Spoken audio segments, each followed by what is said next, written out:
Alors, je pense que ça doit être bon.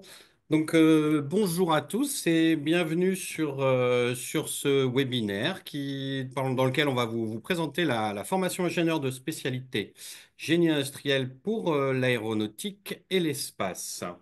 Alors, je vais commencer par me présenter et mes collègues vont se présenter également. Je m'appelle Samuel Rivalan, je suis enseignant-chercheur en mécanique des structures à l'ISAE Supaéro sur le site de Toulouse et je suis le responsable de la formation pour Supaéro. Bonjour à tous, moi je m'appelle Annette Roy et je suis responsable de la formation sur le site de l'ISAE Ansemin. Bonjour à tous, je suis Isabelle Lemaire, je suis enseignant-chercheur en mécanique et matériaux et je suis responsable de la formation par apprentissage sur le site de Saint-Ouen, donc à l'ISAE Supméca. Bonjour à tous, je suis Jesse Lefebvre, je suis directeur adjoint de la formation sur le site de Laval.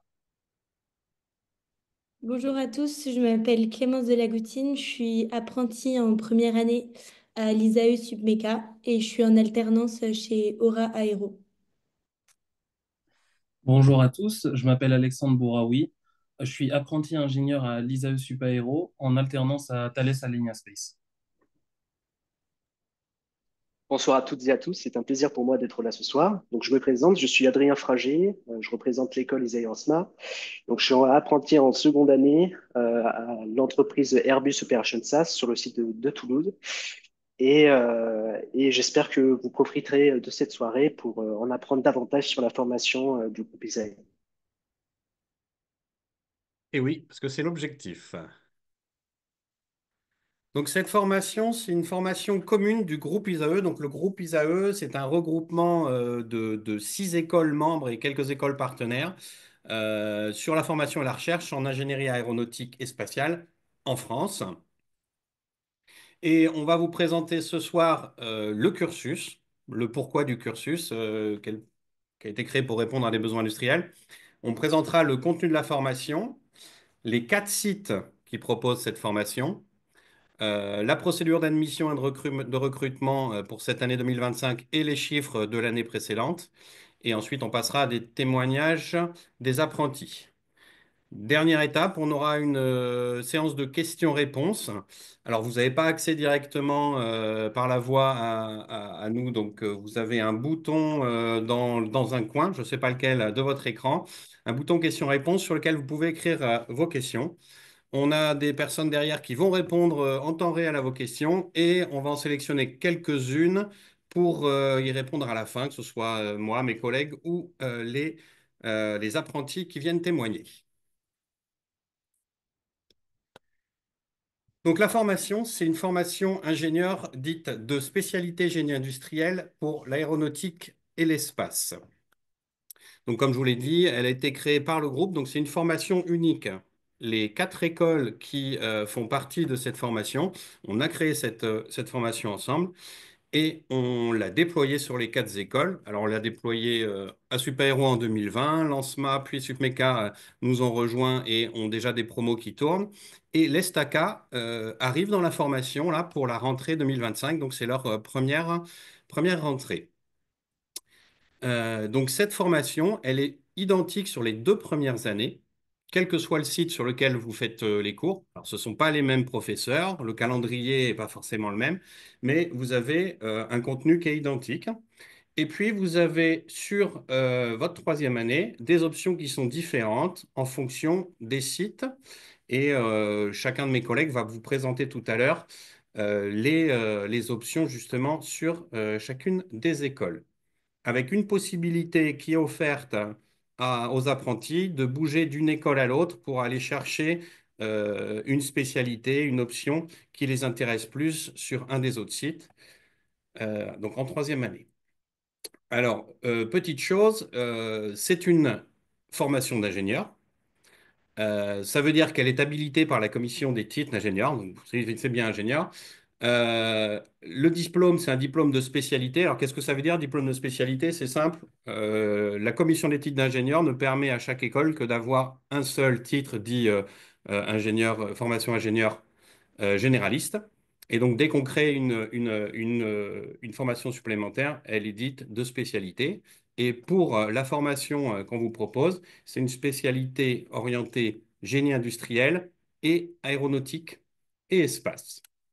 Voilà. Et bien sûr, alors nous sommes soutenus par ce qu'on appelle le GIFAS, donc le groupement des industries françaises de l'aéronautique et du spatial, qui nous a aidés à définir le profil de l'ingénieur de cette formation.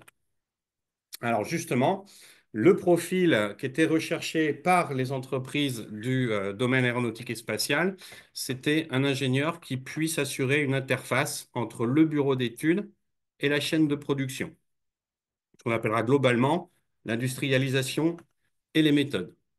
Et pour répondre à ce profil, notre formation, elle se base sur un large socle scientifique et technique, dont une grande partie liée à l'aéronautique et au spatial, un bloc de gestion de projet, un bloc de formation qui vous permet d'être manager d'équipe technique, et ensuite on s'adresse aussi bien aux grandes entreprises du domaine qu'aux PME ou PMI. Alors, je vais passer la parole à Annette Roy de l'ISAE ENSMA pour développer le contenu de cette formation. Ici, donc moi, je vais vous présenter les grandes lignes du contenu de la formation, en effet. Je vais avancer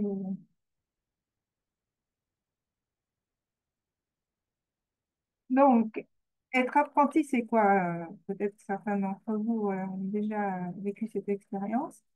C'est une formation qui alterne des périodes en entreprise et des périodes à l'école.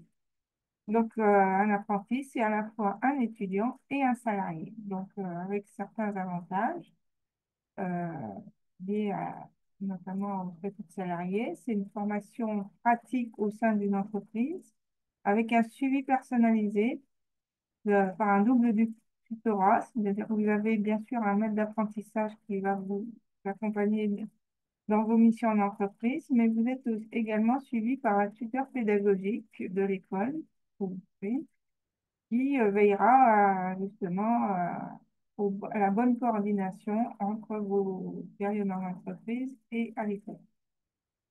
Ensuite, vous n'avez pas de formation, ils sont entièrement pris en charge par l'entreprise. Vous avez un salaire, vous êtes salarié en fonction de votre âge et de la convention collective de l'entreprise. Et bien sûr, du coup, vous avez les mêmes droits et devoirs que tout salarié de l'entreprise, avec une couverture sociale, potentiellement des tickets restaurants, une prise en charge d'une partie des titres de transport, etc. Et même congé de l'entreprise. Donc, c'est une formation qui comporte 1800 heures d'enseignement sur les 3 ans, euh, de manière dégressive, c'est-à-dire qu'il y a 700 heures en première année, 600 en deuxième et 500 en troisième année. Donc, de fait, le temps en entreprise va croissant au cours des 3 ans. Vous avez sur la droite le nombre de semaines école et entreprise. Et donc, vous avez 28 semaines entreprise première année, 31 en deuxième et 34 en troisième année. Donc, vous l'avez compris, c'est une formation qu'on a montée entre nos 4 écoles. Donc, vous avez un tronc commun où, mon collègue l'a expliqué, on déploie le même programme sur les 2 premières années. Donc, ce tronc commun comporte 6 unités d'enseignement, plus une septième qui comprend des projets académiques. Donc, la première unité d'enseignement s'intitule Sciences de l'information, mathématiques et physique. Elle constitue le socle de toute formation ingénieur avec l'unité d'enseignement technologie. Ensuite, vous avez 2 unités d'enseignement qui sont consacrées à la spécialité du diplôme, donc une autour de l'aérospace et l'autre autour d'outils et méthodes de l'industrialisation. Et 2 UE qui sont aussi liées à tout diplôme d'ingénieur autour notamment technique, une autour des sciences de l'entreprise et l'autre, sciences humaines et communication. Là-dedans, vous retrouverez notamment, entre autres, l'anglais. Et donc, deux projets académiques, et donc en plus de vos projets entreprises, un qui est déployé en deuxième année, où on vous fait découvrir le côté recherche et développement, puisque, ben, on vous l'a expliqué, on cherche à former des ingénieurs qui vont faire le lien entre le bureau d'études et la recherche et développement et la production. Donc ça, c'est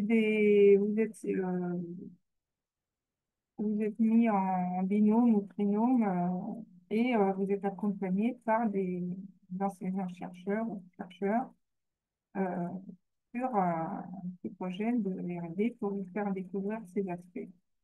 Et le deuxième projet est décliné en troisième année, donc là, plus en lien vraiment avec la spécialité de l'école où vous vous trouverez en troisième année. Donc, et les options, on a une option différente par site qu'on va vous présenter à la suite. Oui.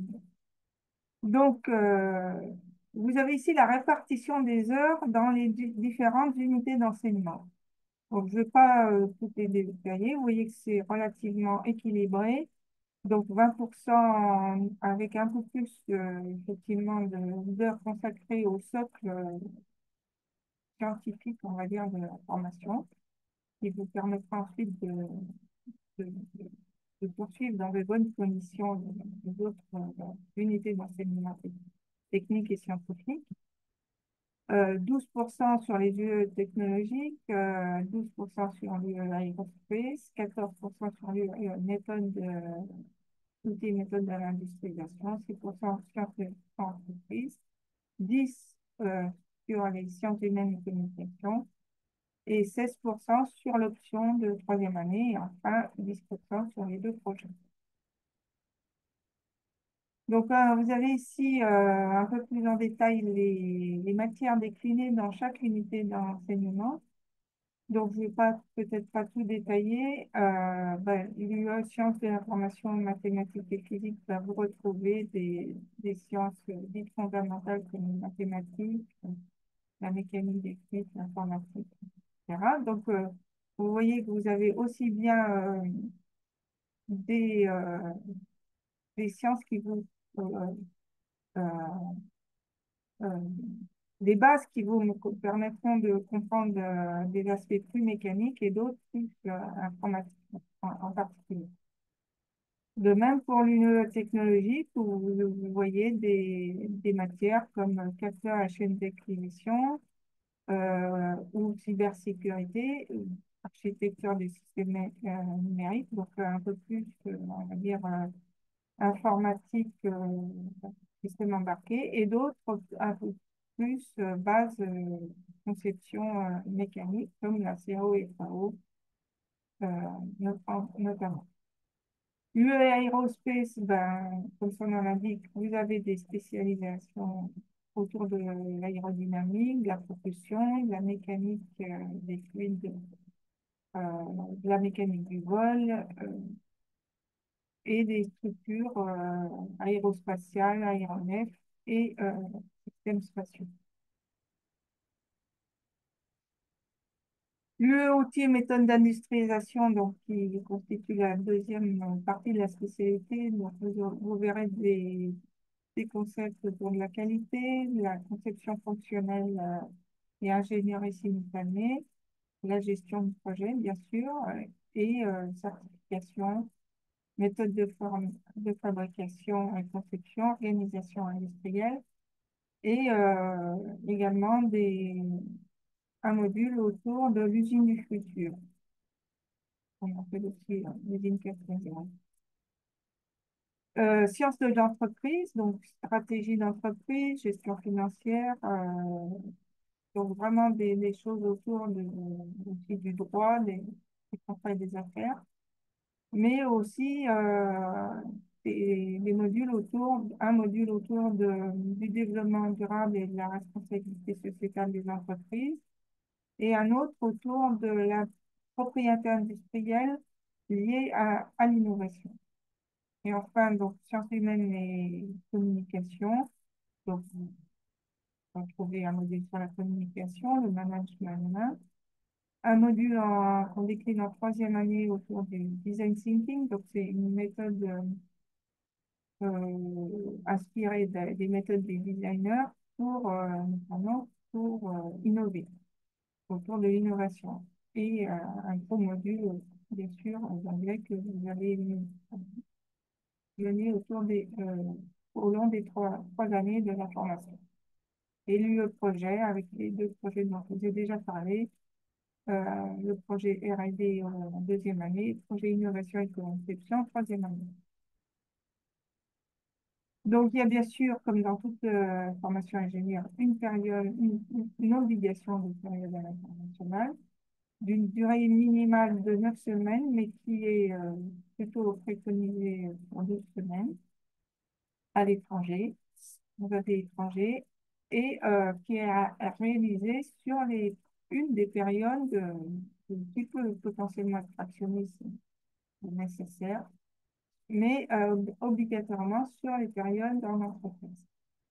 Et bien sûr, on demande pour être diplômé un niveau de certification en anglais au niveau B2, qui est, voilà, on fait passer le TOEIC, sauf exception, potentiellement remplacé par une autre certification. Voilà, donc maintenant, on va vous décliner les formations, les spécialités proposées dans les 4 sites. Donc, je vais commencer par Poitiers. Donc, à l'ISEE en SMAP, nous acceptons il y a 28 places, voilà, pour cette formation euh, par apprentissage. Et l'option de troisième année est autour des systèmes énergétiques et des matériaux avancés. Avec les modules que vous avez ici, le premier est en fait une introduction à notre option de troisième année autour de l'industrialisation des systèmes propulsifs. Ensuite, vous avez un module qui est tourné sur l'aérodynamique, un autre sur la combustion et les performances, un sur la thermique des systèmes. Et les deux autres sont plus orientés mécanique et matériaux. Le premier autour des performances mécaniques des structures et matériaux dans une démarche éco-responsable, donc pour vous aider à concevoir des structures euh, à la fois résistantes, durables, mais avec une démarche éco-responsable. Et le deuxième, plus tourné matériaux pour le transport et l'énergie. Et là, c'est avec une approche par fonctionnalité, c'est-à-dire que vous verrez des matériaux qui servent les matériaux haute performance qui servent à fabriquer, par exemple, des moteurs d'avion, euh, des matériaux qui servent à faire des structures légères, etc. Enfin, plutôt les matériaux composites, etc. Et enfin, un module autour des procédés d'innovation avec sur deux axes, la fabrication additive et application laser et l'électrification des systèmes. Donc, c'est propulsion, plutôt orienté propulsion électrique. Alors, de notre côté, à Supaéro, on a une option qui s'appelle avionique et système embarqué. Donc, vous oubliez l'aérodynamique, les mécas, les matériaux dont vient de vous parler Annette Roy. Donc, on se focalise sur différents types de systèmes, les systèmes de communication et de navigation, les systèmes de contrôle, les systèmes embarqués de façon plus générale, les interfaces homme-machine, l'analyse de données, un peu d'intelligence artificielle et des traitements d'images. Et on a un très gros module qui doit faire à peu près un tiers de l'ensemble là, sur la fin de notre option, qui est une application de tous ces premiers points qui sont vus. Et donc là, on est plus sur le produit. Donc on a une application soit sur les drones, les missiles, les satellites, les voitures autonomes, les lanceurs, tout objet connecté ou robotique qui peut reprendre tout ou partiellement les points déjà évoqués avant.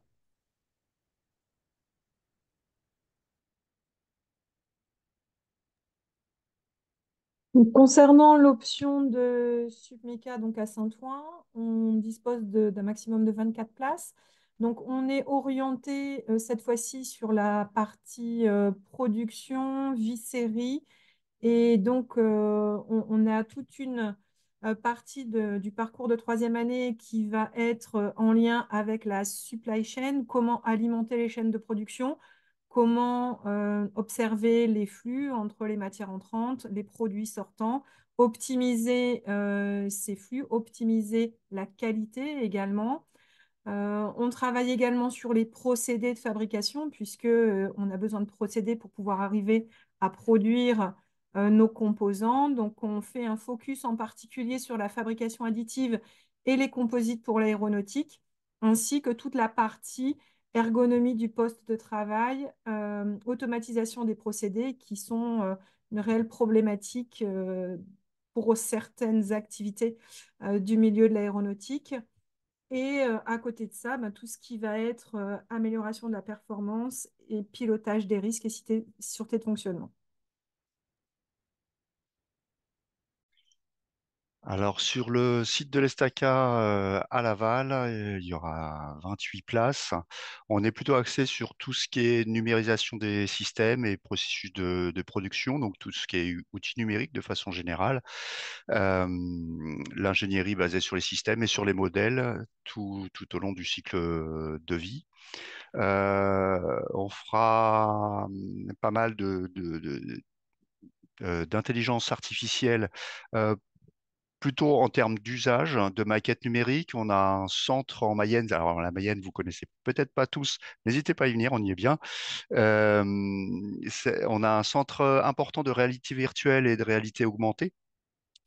On parlera d'analyse du cycle de vie, d'éco-conception, d'innovation, bien évidemment. Et puis, une partie également matériaux plutôt orientée sur tout ce qui est processus de production également, et évidemment des outils numériques de gestion de chaîne d'approvisionnement.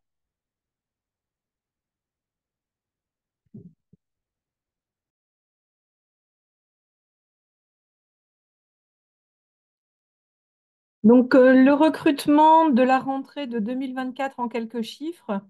Donc, comme vous pouvez le voir sur le camembert, le public prioritairement ciblé sur cette formation, ce sont les candidats issus de DUT et de BUT. Et donc, ils représentent 44% de l'ensemble des élèves qui sont aujourd'hui apprentis dans nos différentes formations, dans nos différents sites. Donc, les BTS, donc attention, là, ils sont affichés en tant que tels, mais les BTS doivent obligatoirement avoir une année de formation supplémentaire, soit une ATS, soit une licence. Et pour le reste, on a donc la diversité des titres d'accès avec des licences, des bachelors et des classes préparatoires et des prépas intégrés. Donc, la diversité également des entreprises qui accueillent nos apprentis, on va la retrouver. C'est une formation pour l'aéronautique et l'espace et on retrouve effectivement majoritairement les entreprises du secteur de l'aéronautique et de l'espace, qui représentent à peu près 75% du panel des entreprises. Mais on a également de la diversité avec des entreprises un peu plus généralistes telles que la métallurgie, la mécanique industrielle, l'électronique. Donc tout ça, même si ce sont des sous-traitants, ils interviennent également de manière indirecte, mais ils peuvent alimenter des fonctions aéronautiques. Au niveau des entreprises, on a un panel de grands groupes et de petites entreprises jusqu'à la start-up. Donc c'est vraiment très varié au niveau des entreprises qui prennent nos apprentis. Donc, au niveau du processus de recrutement, donc la candidature, elle est unique pour l'ensemble des 4 sites. Donc, vous déposez une candidature sur le site. On vous remettra l'adresse de la plateforme de candidature. On vous la remettra dans le chat à la fin de cette séance. On prend donc des niveaux d'études de Bac+3, à l'exception des CPGE, qui, eux, sont une formation donc, de niveau Bac+2. Par contre, les écoles se réservent le droit de mettre un quota sur le nombre de CPGE qu'ils prendront dans leurs effectifs.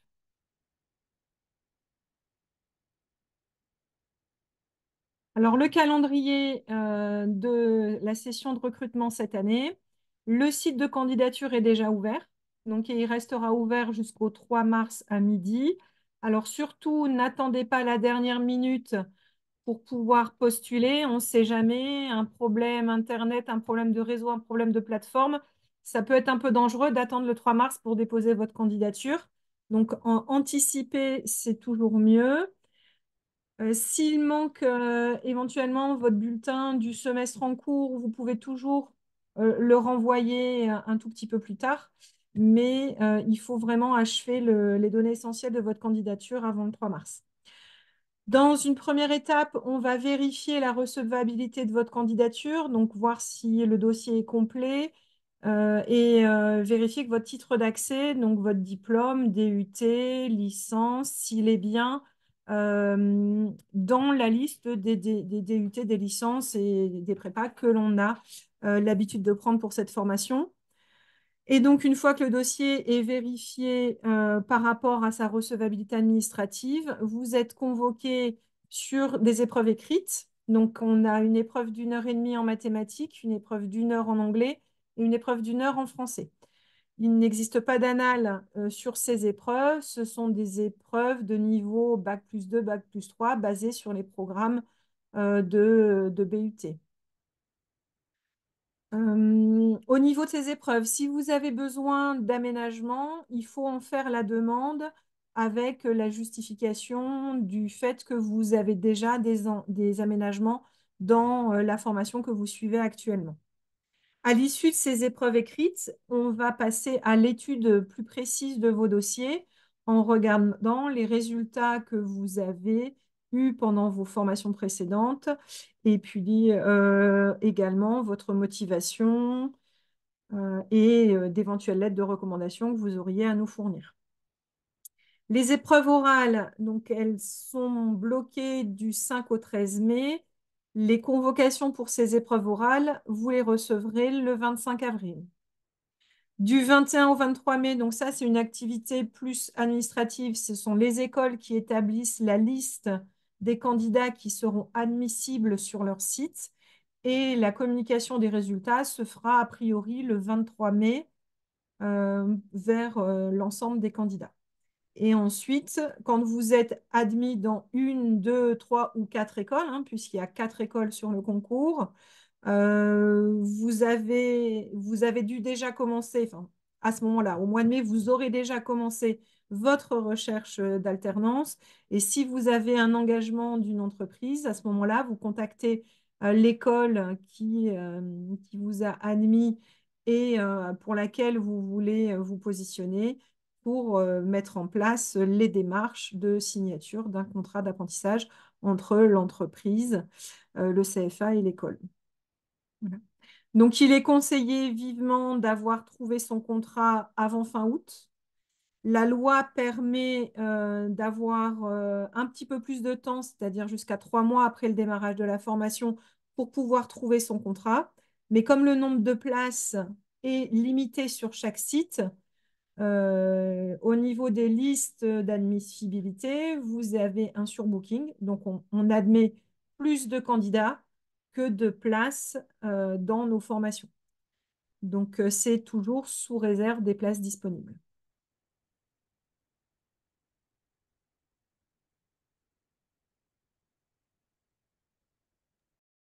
Alors, on va laisser la place au témoignage de nos apprentis. Donc, je vais leur poser une première question relativement simple. Pourquoi avoir choisi l'apprentissage, puisqu'on est sur une formation par alternance, et quels en sont les bénéfices? On peut commencer par Clémence, par exemple. Oui, alors pour ma part, j'avais commencé par faire 2 ans de classe préparatoire spécialité PC. Donc au bout de ces 2 ans de prépa, j'avoue que j'en avais un peu marre de la théorie et surtout je savais que j'avais envie de travailler dans le monde aérospatial. Donc l'alternance, c'était une bonne alternative puisque on a un pas dans l'entreprise. À 20 ans, c'est quand même assez intéressant tout en ayant quand même un suivi académique. Donc ça fait quand même moins peur que de partir tout de suite complètement en entreprise. Donc ça, c'était globalement l'atout majeur. En plus de ça, comme ça a été dit précédemment, la formation, c'est vous serez ingénieur à la fois, enfin vous ferez l'interface entre le bureau d'études et la production. Donc ça reste quand même assez général. Et donc ça ferme pas forcément de portes, ce qui est aussi intéressant. Et pour ma part, le séjour aussi à l'étranger, ça m'a aussi un peu convaincue. Après, pour ce qui est des bénéfices, bah, clairement, il y a une certaine indépendance grâce à cette formation, au-delà du côté financier, parce que certes, on reste quand même des étudiants, donc avoir un peu de sous de côté, c'est quand même sympa. Euh, Être en entreprise, ça donne quand même vraiment une certaine maturité, parce qu'en entreprise, on va vous donner des missions à faire. Surtout dans le monde, par exemple, de l'aéronautique, vous pouvez pas faire forcément n'importe quoi. Il y a quand même des enjeux derrière, donc ça vous responsabilise beaucoup. Voilà, donc grosse prise de maturité. Ça sort aussi, enfin, ça permet de sortir un peu de sa zone de confort, de partir en entreprise à 20 ans. C'est une bonne expérience. Voilà, et en plus de ça, je trouve que ça permet d'être quand même assez serein après au niveau de l'entreprise, parce que bon, déjà, il ne faut pas s'inquiéter, vous avez quand même la possibilité d'avoir une vie étudiante à côté, vous ne faites pas que travailler tout le temps en entreprise. Euh, et donc en plus, ça permet aussi d'être un peu plus serein. Par exemple, moi, je sais que maintenant, ça me stresse plus de faire des entretiens d'embauche ou si je dois chercher un job après. Enfin, c'est quand même intéressant au niveau de ça. En plus de ça, alors ça, c'est pour ma part, mais moi, donc l'école est à Paris et mon alternance, c'est à Toulouse. Donc certes, le rythme est un peu fatigant et en même temps, ça donne, enfin, ça demande de l'autodiscipline et ça permet de ne pas avoir une routine. Moi, ça me permet d'avoir quand même de pouvoir voir des gens sur Paris, de pouvoir voir des gens sur Toulouse. Donc ça, c'est assez bénéfique, mais il faut prendre en compte que c'est un rythme qui est quand même assez soutenu. Voilà, et je pense que globalement, c'est un peu tout pour ma part.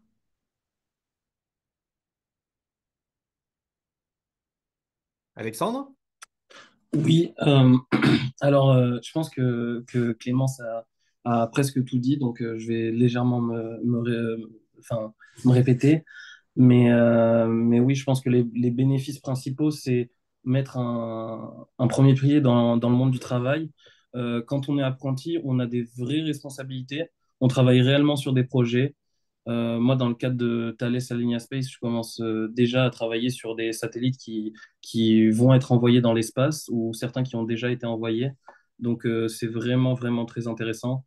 Ça nous permet aussi d'appliquer directement nos cours ou même être proactif sur qu'est-ce qu'on va avoir en cours. Je donne un exemple. J'avais des problèmes sur comprendre comment une antenne ça fonctionne. Je suis directement allé voir un professeur de super-héros pour savoir comment ça fonctionne et avoir des cours sur ça. Et puis, je pense que c'est vraiment important, mais l'autonomie financière, c'est vraiment très, très bien. On n'est plus dépendant de ses parents ou des aides ou de quoi. On a des salaires suffisants pour pouvoir vivre, avoir notre appartement et de se nourrir. Donc, je pense que c'est très, très bien sur ce point-là, l'apprentissage. Vas-y, Adrien. Bon, alors le souci que j'aime faire, c'est qu'ils sont déjà deux à être passés. Donc, j'ai plus grand-chose à dire. Donc je me représente, je suis Adrien Frager, je travaille sur les bruits des jets des réacteurs en ce moment chez Airbus. Donc c'est très bureau d'études, c'est très intéressant. Je travaille sur l'aéroacoustique. Pour ma part, mon parcours est assez atypique parce que moi, j'ai pas fait de prépa ou de DUT. J'ai un master, enfin une maîtrise en mécanique. Donc j'étais déjà assez assez avancé dans les études. J'avais pour ma part envie d'avoir plus de recul sur la théorie et vraiment mettre en pratique ce que j'apprenais à l'époque. Donc cette formation a été vraiment une opportunité et que j'ai saisie et je suis vraiment très content d'avoir fait. Après, tout ce qui est des raisons pour lesquelles il faut choisir la formation, bon bah Alexandre et Clémence ont déjà tout dit. Mais oui, effectivement, pour l'autonomie et l'indépendance financière, c'est indéniable. Et puis aussi voilà, pour les écoles, pour tout ce qu'elles offrent en termes d'association, en termes d'encadrement, que ce soit administratif ou autre. Voilà, je vous conseille vivement parce qu'on a beaucoup de chance et ce groupe est très bien fait. Donc, euh, donc allez-y, n'hésitez pas. Et je me permets de reprendre la main. Euh, Clémence l'avait déjà dit, mais je vais réinsister dessus, c'est casser le rythme.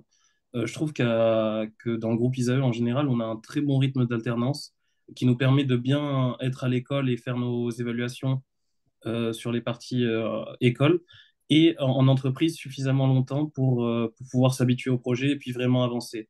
Mais ça nous permet de casser le rythme parce qu'on n'est pas tout le temps la tête dans les cours ou quand on commence à avoir un projet qui commence à être un peu trop long, ça nous permet vraiment de casser et je trouve ça vraiment, vraiment bien dans notre cadre.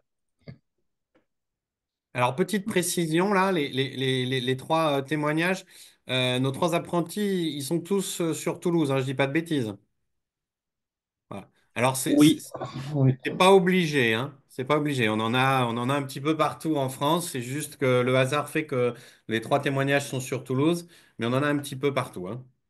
Alors, une autre question toujours pour Clémence. Quel conseil tu donnerais aux étudiants qui veulent faire le choix de ce cursus? Ouais, alors j'ai pas mal de conseils pour le coup. Le premier, ce serait de pas trop tarder à chercher des entreprises. Moi, c'est ce qu'on m'avait conseillé et je vous le conseille vraiment. C'est si vous n'avez pas commencé encore, de vous y mettre maintenant et vraiment de pas hésiter à beaucoup candidater parce que ça vous laisse le choix après. Et même si vous avez des refus, parce que ça va sans doute arriver, ça vous permet quand même de rebondir derrière. Un autre point important, je pense, c'est de ne pas candidater forcément que dans des grosses entreprises. Moi, par exemple, je suis dans une start-up, bon, qui n'est plus trop une start-up maintenant, mais l'ambiance est géniale. J'ai la chance de pouvoir voir justement tout le processus de construction d'un avion. Je suis, moi, techniquement plutôt dans le bureau d'études, mais je travaille en production, donc je vois tout ce que les mécaniciens font, les techniciens, etc. J'ai la chance d'avoir des petits avions juste à côté de moi, de les voir voler, de voir les tests qui sont faits dessus. Donc, pas hésiter à postuler aussi pour des plus petites entreprises où vous pourrez peut-être un peu toucher à tout, voir plus de choses, même si les grandes entreprises, c'est sans doute sympa aussi, mais pas hésiter sur ça non plus. Après, sur ce qui est la préparation à l'oral, je pense que c'est important d'insister un peu dessus parce qu'une fois que vous avez passé les écrits, je pense qu'il faut vraiment que vous vous mettiez, même si vous ne savez pas encore si vous êtes pris à l'oral ou pas, de commencer à préparer votre oral. Moi, je sais que donc l'an dernier, j'avais passé l'oral et ça a tombé en même temps que les écrits des mines pour ceux qui sont en prépa et qui veulent aussi passer d'autres écrits KM. Et j'étais quand même contente de l'avoir préparé à l'avance et pas arriver le soir après mes concours et devoir peaufiner un truc à la fin. Donc je pense que ça, c'est important. Et puis vous, ça vous permettra de ne pas être trop stressé non plus. Voilà. Après aussi, il faut, donc comme je l'ai dit aussi un peu tout à l'heure, faut avoir conscience que c'est un rythme qui est important parce que vous êtes en entreprise la moitié du temps et l'autre en école. Et il faut assurer les deux. Vous avez quand même des devoirs à rendre, des partiels, etc. Ça demande quand même de l'organisation. Donc je pense qu'il faut le savoir, surtout bah, comme moi c'est mon cas, j'ai beaucoup de trajets à faire entre Paris et Toulouse. Donc c'est quand même, enfin faut garder ça en tête. Mais justement, c'est pas une raison non plus pour dire non à une entreprise qui vous plaît vachement et qui est un peu loin de l'école dans laquelle vous serez potentiellement accepté. Voilà, je pense que c'est important de trouver aussi une entreprise qui vous plaît. Voilà, je pense que j'ai rien d'autre à dire. Ouais, ça donnera la chance à Alexandre de dire quelque chose. Je vais répéter le premier point quand même que Clémence a dit. Cherchez vraiment tout de suite les entreprises. On dirait que c'est tôt, mais c'est pas tôt du tout. Alors, je connais pas les délais qu'il y a à l'ENSMA ou à Supmeca ou qu'il y aura à l'Estaca, mais par exemple à l'ISAE Super-Héros, au bout de 2 jours ou 3 jours, les places elles sont totalement prises parce qu'il y a un surbooking comme ce qui a été dit pendant la présentation. Donc, il faut que le jour des réponses, vous ayez votre entreprise. Donc, il faut commencer à chercher maintenant. Ensuite, il ne faut pas trop stresser des rejets ou des absences de réponse des entreprises. Je pense que j'avais un bon dossier et pourtant, j'ai fait une centaine de demandes. J'ai jamais eu enfin, j'ai 80% de mes demandes où il n'y a jamais eu de réponse. Et j'en ai que 5 ou 6 où j'ai été accepté dans l'entreprise. Donc, il faut vraiment, vraiment beaucoup postuler. Comme elle l'a dit, il faut postuler pas forcément que à des grandes entreprises. Il faut bien regarder en détail les annonces et chercher ce que vous voulez vraiment faire parce que sur les 3 ans de la formation, il y a 60% du temps qui va être en entreprise. Donc, c'est important de faire un projet qui vous plaît vraiment. Et puis, quel autre conseil je donnerais? Je pense que le plus important dans le cadre de ce diplôme, c'est d'être passionné par l'aéronautique et l'aérospatiale. Je sais qu'on peut être dans d'autres entreprises et finir dans d'autres secteurs, mais je pense que c'est quand même assez important d'aimer vraiment ce métier. Et puis, viser directement l'école avec l'option qui vous plaît vraiment. Soyez honnête aux entretiens écrits enfin, oraux, pardon. S'il y a une spécialité qui vous plaît, dites-le. Et puis voilà. Et pour les écrits, il n'y a pas d'annales, comme ce qui a été dit dans les questions-réponses. Mais vous pouvez regarder les autres écoles d'ingénieurs, des fois qui ont des annales qui peuvent ressembler plus ou moins au niveau du niveau attendu. Donc, vous pouvez vous entraîner sur ça. Donc oui, je suis complètement d'accord avec ce qu'a dit Alexandre. C'est super important de vous y prendre assez tôt. Pour ma part, je l'ai fait, je pense, un peu trop tard et ça a été un peu compliqué. Donc, n'hésitez pas évidemment sur la quantité, mais aussi sur la qualité. J'ai des retours de collègues, d'ailleurs de mon tuteur d'entreprise aujourd'hui, qui m'a dit que malheureusement, il recevait beaucoup de candidatures et que la moitié partait aux oubliettes parce que les gens ils mettaient pas le bon intitulé pardon, ou ils n'étaient pas assez précis dans leur demande, dans leur lettre de motivation. Donc, essayez évidemment de faire de la quantité, mais veillez à faire aussi quelque chose de propre parce que les entreprises regardent ça. Il faut se mettre à la place de la personne qui va lire votre lettre. Donc, c'est super important. Ensuite, pour les écrits et les oraux, évidemment, faut se préparer un maximum. En particulier pour les oraux, je pense qu'il faut montrer sa motivation. Faut montrer ce qu'on fait aussi en dehors de ses études. Si vous faites n'importe quoi du sport, si vous participez à des associations, si vous faites de la plongée, n'importe quoi, ou que vous avez juste des loisirs, n'hésitez pas à le dire pendant votre oral. C'est super important. Ça montre que vous n'êtes pas que dans les études et qu'il y a autre chose qui vous anime. Et ensuite, voilà. Pour ma part, je pense que c'est à peu près global. Évidemment, Clémence et Alexandre ont déjà dit beaucoup de choses. Donc, j'essaie de compléter. Et merci à tous les trois pour votre témoignage. On va passer aux questions-réponses. Donc normalement, il y a des gens qui vous ont répondu à peu près au fil de l'eau, et on a sélectionné quelques questions. Quelques questions. Alors par exemple, est-ce que l'école aide les étudiants à trouver une entreprise pour l'alternance? Je peux commencer à répondre. Alors, oui et non. Donc, comme on vous l'a dit tout à l'heure, il y a du surbooking. Dès qu'on vous dit que vous êtes admissible, on prend les premiers qui amènent une offre d'embauche pour apprentissage. Donc, ça veut dire que si vous attendez trop, que vous n'avez pas fait les recherches avant, il y a des gens qui vont passer devant. Donc, ça, c'est une première chose.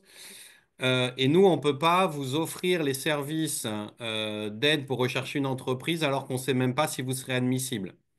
Donc le timing est très serré sur le planning du recrutement. Donc c'est difficile pour nous de mettre en place une politique pour vous aider. Voilà. Peut-être qu'Isabelle, tu veux compléter pour Supmeca?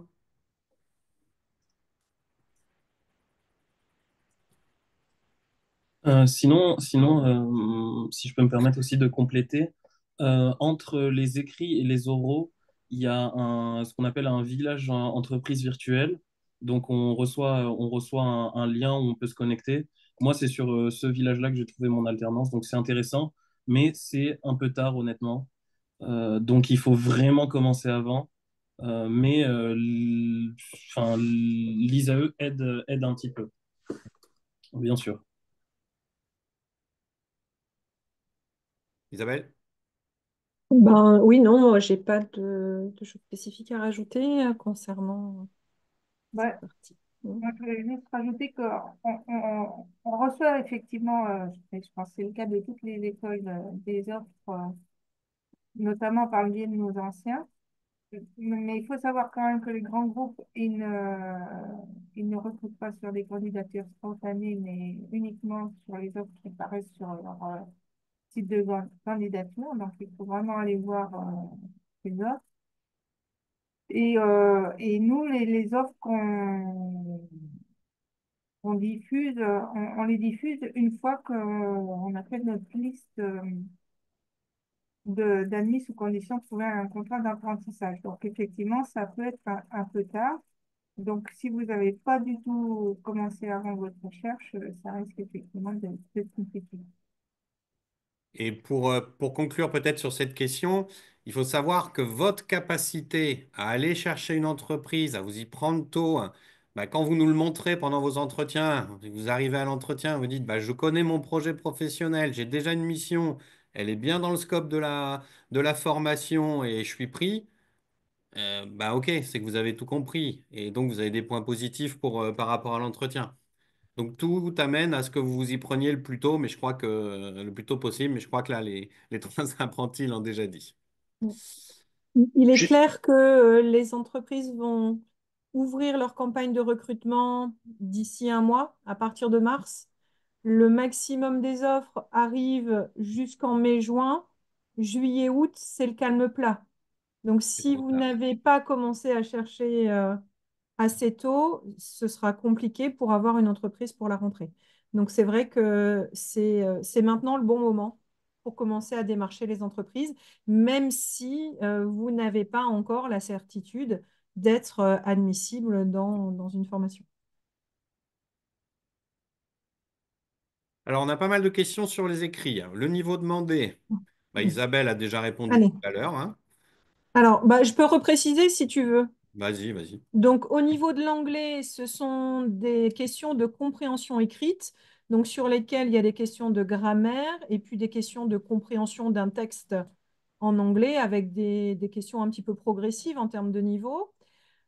Concernant les mathématiques, donc là, on est sur un programme qui est assez large. On peut vous demander intégration, dérivation de fonctions, équations différentielles, calcul vectoriel, matriciel, résolution de petits problèmes, de petits calculs mathématiques. Donc, ça balaye un spectre assez large des outils mathématiques qui sont vus sur les formations Bac+2, Bac+3, et qui sont les outils dont on a besoin pour mettre en œuvre des calculs avancés plus tard en mécanique des fluides, en thermique, etc. Donc on est sur du calcul par contre, hein. On est beaucoup sur du calcul, savoir calculer, savoir appliquer un calcul intégral entre les bornes, etc., etc. Et pour le français, donc les années précédentes, on était de la même manière qu'en anglais sur des questions de grammaire et sur des questions de compréhension de texte. L'idée, c'est de savoir à peu près vos capacités d'analyse. Voilà. Mm. Et pour l'anglais, soyons clairs, si vous avez un niveau d'anglais très faible à l'entrée, en 3 ans, pour vous amener à un niveau B2, ça peut être très compliqué. On a des apprentis pour lesquels c'est difficile à vivre. Donc, on a même des notes éliminatoires, on se donne des notes éliminatoires, hein, sur ces écrits. Euh, quoi d'autres questions? Est-ce qu'on peut passer les épreuves sur un site pour lequel on ne souhaite pas intégrer? La réponse est clairement oui. On a un recrutement qui est fait pour les 4 écoles. S'il y a une des écoles où vous êtes sûr que vous n'allez pas aller, mais que vous habitez à côté, les 4 sites sont ouverts. Donc vous choisissez votre site en fonction de ce qui est le plus pratique pour vous. Et après, tout est étudié de la même façon. Voilà, la gestion. Alors, au passage, tous les dossiers sont lus par des gens, par deux référents dans chaque école, deux référents, pardon, pour chaque dossier. On fait un mélange avec les résultats des écrits. Ce n'est pas un concours. On ne fait pas un classement juste à la suite des écrits. Donc, on lit tout, y compris les lettres de motivation. Je ne sais plus si c'est Alexandre ou Adrien qui avait dit de bien mettre tout ce que vous faites sur vos lettres de motivation, sur vos CV. C'est important. On regarde des gens, on ne regarde pas uniquement une note et un relevé de classe.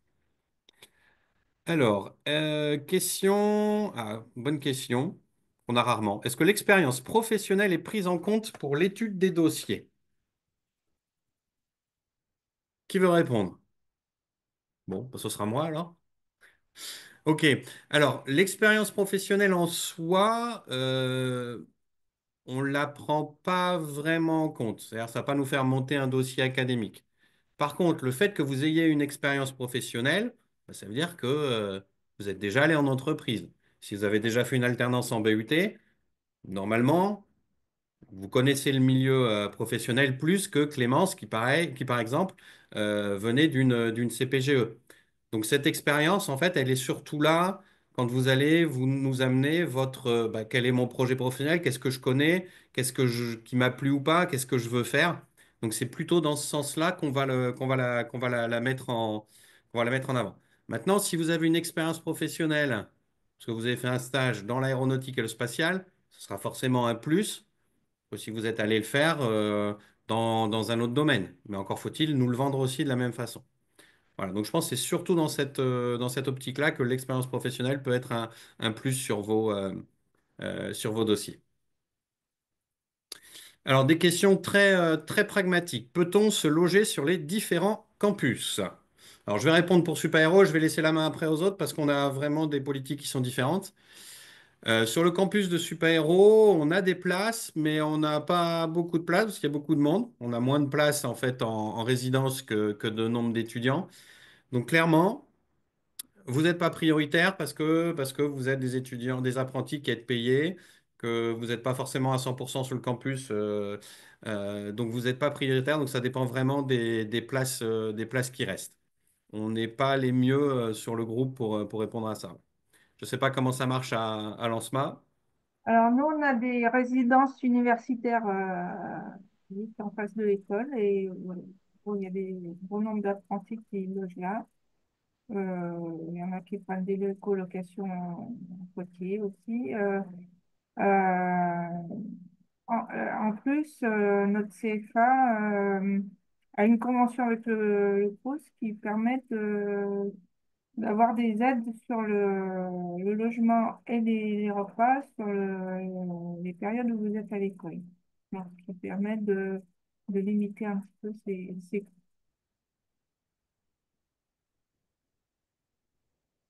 Isabelle sur Paris? Donc nous, on a deux résidences étudiantes. Donc de la même manière, ce sont plutôt les étudiants provinciaux et boursiers qui vont être priorisés sur l'accès à ces résidences, mais on n'empêche pas les apprentis de postuler. Et après, grâce aux JO, c'est un petit peu le seul bénéfice qu'on peut tirer des JO. Il devrait y avoir plusieurs résidences étudiantes qui devraient ouvrir, mais on ne connaît pas exactement les dates, dans les alentours. Donc, dans le quartier du village olympique, qui est à 2 pas de l'école. Sur Laval, alors on se loge pas trop mal sur Laval, notamment en colocation, comme l'a dit Annette tout à l'heure, sur d'autres endroits, hein, ça se passe bien. Comme c'est notre première rentrée pour cette formation, tout n'est pas encore totalement terminé, mais on travaille évidemment, parce que c'est quand même une question, le logement, à pouvoir aider à avoir quelques logements réservés. Ce sera évidemment pas pour tout le monde, mais pour des situations plus spécifiques. Je sais pas, peut-être un petit mot rapide, Alexandre, sur Toulouse. C'est compliqué de se loger? Sur Toulouse, ça va. On est pas très loin de Montaudan. Et Montaudan, il y a pas mal de résidences étudiantes, de logements pour pouvoir se loger. Il y a la moitié qui vit dans le centre-ville et l'autre moitié qui est plus autour de Montaudan, dans la classe. Donc, c'est relativement simple. C'est juste légèrement cher, mais bien sûr, moins cher que d'autres villes. Je sais pas si vous voulez rajouter quelque chose, Clémence, Adrien, parce que je sais que c'est toujours un petit point un peu irritant, ces problématiques de logement. Bah, effectivement, moi, dans ma classe, on est beaucoup à être sur Paris et sur d'autres villes, Toulouse, Bordeaux ou d'autres points. Il y en a beaucoup qui ont deux appartements. Moi, j'ai la chance d'avoir mes parents en région parisienne, donc j'ai un appartement à Toulouse, mais en coloc. Voilà. Et donc, il y a beaucoup d'apprentis qui prennent deux appartements. Après, ils touchent des APL, donc c'est toujours, enfin, vous trouverez forcément, il n'y a aucun alternant qui, a priori, dans la rue, quoi. Donc, vous trouverez forcément. Normalement, tout le monde arrive à se loger. Ouais, effectivement, quand on a deux logements, c'est souvent un peu compliqué. Pour ma part, ça représente presque 1 000 euros, hein, donc c'est un vrai budget qu'il faut calculer.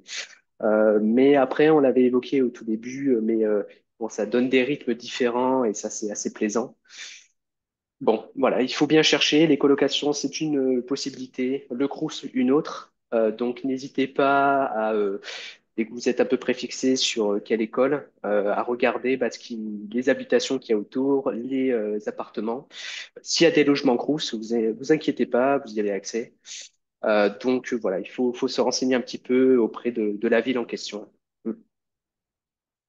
Merci tous les trois. Alors, on va passer sur les évaluations. J'ai des questions du type, comment sont évalués les étudiants? Est-ce qu'on a des partiels, des contrôles au long de l'année, etc. Euh, Est-ce que l'année se découpe en semestres? Est-ce qu'il y a des rattrapages en fin de semestre? Comment ça se passe si j'ai pas eu mon année, si j'ai pas eu mon semestre? Qui veut répondre? Annette, Isabelle?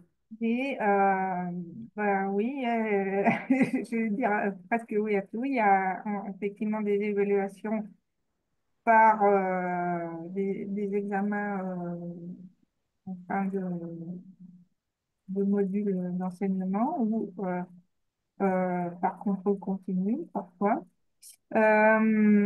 avec possibilité de rattrapage effectivement. Alors nous, on est semestrialisé, je pense que toutes les écoles vont passer, non?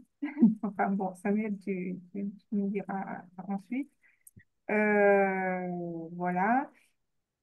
Nous, à l'école, surtout en début d'année, pour certaines matières comme vous venez d'horizons assez différents, il peut y avoir des matières un peu plus compliquées comme la mécanique pour ceux qui n'ont jamais fait de mécanique, enfin un peu les maths et la mécanique des fluides. Pour les rattrapages, on met en place des tutorats par des élèves de la formation pour vous aider à réviser. Et ça, on l'a pas mentionné, on a aussi un tutorat d'été pré-rentrée pour harmoniser un peu le niveau de maths et là aussi pour vous aider euh, à l'entrée de l'école dans cette discipline. Encore une fois, pour harmoniser un peu le niveau. Euh, voilà, je crois que j'ai répondu à peu près à toutes les questions. Je sais pas si Isabelle veut rajouter quelque chose. Globalement, nous, c'est le même C'est la même principe, hein. chose. Voilà. Et par contre, juste une petite chose, oui, vraiment, ça dépend des modules, ça dépend des profs. On a très souvent un examen en fin de module, mais on peut avoir des modules qui sont validés par un contrôle continu au cours du module ou plusieurs petits examens. Voilà, ces notions de pédagogie sont laissées au libre arbitre des enseignants. Mais vous n'avez pas les partiels en fin de semestre pour tous les modules d'un seul coup, hein. C'est plutôt étalé. Alors, c'est souvent quand même en fin de période académique, parce que avant que vous partiez en entreprise, mais ça reste quand même assez dispatché. Alors, je crois que vous avez eu beaucoup de questions, mais alors j'en ai encore une dernière. Comment candidater dans une entreprise sans avoir l'assurance d'être admis à l'ISAE. Que devons-nous leur dire? Ben, en fait, c'est simple. Les entreprises, elles savent très bien que vous candidatez à la fois pour une entreprise et pour une formation. Donc, il faut le leur dire. Vous leur dites, voilà, moi, j'ai envie de faire ça. Donc, j'ai envie de faire ça, mon projet professionnel. J'ai envie de telle formation pour y accéder. Vous pouvez leur dire qu'il n'y a pas que ça, donc vous pouvez leur dire toutes les formations pour lesquelles vous voulez, auxquelles vous pourriez accéder et qui pourraient convenir avec l'entreprise et le poste que vous demandez. Mais c'est normal, ils le savent très bien, donc bah, il faut juste vous le mettre en tête que c'est normal et puis c'est tout. Et leur donner la date de nos jurys. Bien sûr. Quand vous candidatez, vous y allez avec la plaquette pour voir, pour bien montrer que l'information, elle va bien avec le projet, avec la mission qui vous serait donnée. Et puis voilà. Alors, il y a des questions qui retombent encore. Alors, j'ai plusieurs personnes qui ont fait une prépa ATS après des BTS type audiovisuel monteur son. C'est pas du tout dans le scope de notre formation, donc non.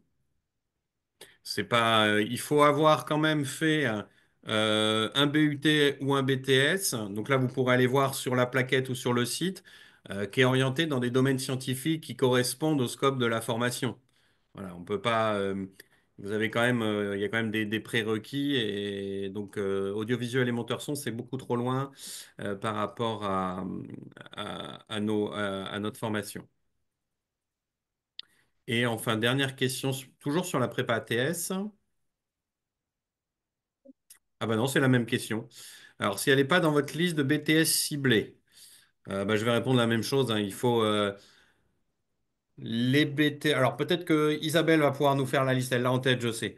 Les BTS qu'on recrute, essentiellement des BTS aéro, ça c'est vraiment la cible. Mm. Plus Et épisodiquement, du BTS CPI, du BTS ATI, donc assistant technique d'ingénieur et conception de produits industriels. voilà, C'est donc ça, classiquement les BTS orientés plutôt conception mécanique et on n'en a pas eu d'autres, je crois. voilà, donc ça reste assez limité, mais c'est normal. Si vous êtes trop loin des disciplines de la formation, ce sera forcément très dur. Voilà. Donc je crois qu'on arrive sur la fin. Il est à peu près l'heure qu'on avait prévue. On a eu beaucoup de questions. Alors nos petites mains derrière qu'on va remercier, elles ont fait le maximum pour vous répondre. Donc j'espère que c'est clair pour tout le monde. Alors, je ne sais pas si j'ai encore un slide à afficher. Alors, le site, l'adresse admission apprenti, donc si vous avez des questions.